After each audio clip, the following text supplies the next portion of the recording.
Και από τη Ρουμανία, το ταξίδι μας συνεχίζεται στη Βουλγαρία.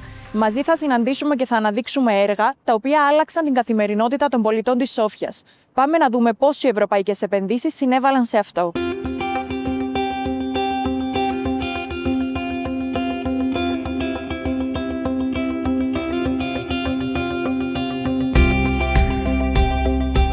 Βρισκόμαστε σε ένα από τα μεγαλύτερα ευρωπαϊκά συγχρηματοδοτούμενα έργα υποδομών στην καρδιά της Βουλγαρίας.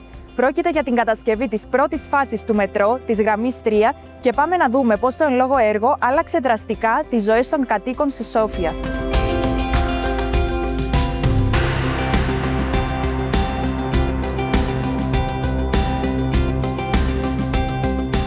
How have the most modern technologies and construction methods been used in the Sofia Metropolitan through European funding? 3 са чисто европейско, 6 са частично европейско, частично местно финансиране заедно на Столична община. Или след една година и половина ще имаме 61 км. Като приноса на Европейския съюз за финансирането на тези участъци е над 70%. Тоест изключително голяма помощ.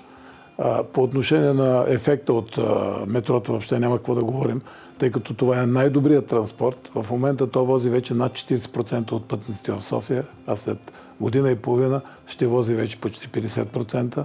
Тоест, ние днес возим 450-500 хиляди пътника. Why are investments like this essential for sustainable and inclusive urban development? Така че в момента това развитие на града, това развитие на метрото е изключително полезно, важно за града, важно и за екологията на града, защото аз искам да подчертая, че освен, че в ден се движат около 100 000 автомобила по-малко в града, вредните газове, които се спестяват от това, че няма задръстване, има по-малко автомобили в града, ние ги изчислявахме по анализите ползи и разходи, които правихме за кандидатстване за финансиране.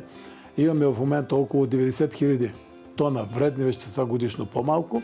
С новите два етапа, които 10 км, които строим в момента, с това ще стане около малко над 100 000 тона вредни вещества. Това са над 200 вида вредни вещества, които ние ги възприемаме, хората ги възприемат и по този начин с това развитие на μετρότου σε намалява именно. Βρισκόμαστε στη γραμμή 3, η οποία είναι εξοπλισμένη με επίπεδο αυτοματοποίησης GO-A3, κάτι που αποτελεί και το υψηλότερο επίπεδο εξοπλισμού στο μετρό της Σόφιας. Αυτό σημαίνει ότι τα τρένα μπορούν να ξεκινούν και να σταματούν αυτόματα με ακρίβεια έως και 20 εκατοστά, προσφέροντας στους επιβάτες αυξημένη ασφάλεια και ευκολία κατά την αποβίβαση.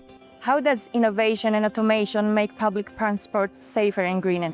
Системата GO-A3 и в частност автоматичното управление на влаковете е система, която осигурява най-висока сигурност и безопасност при превоза на пътниците.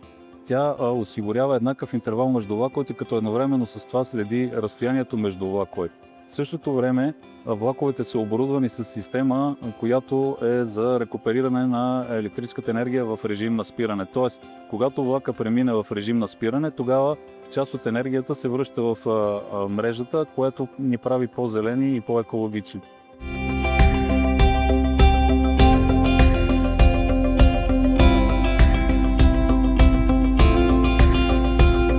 Metro is very fast transport.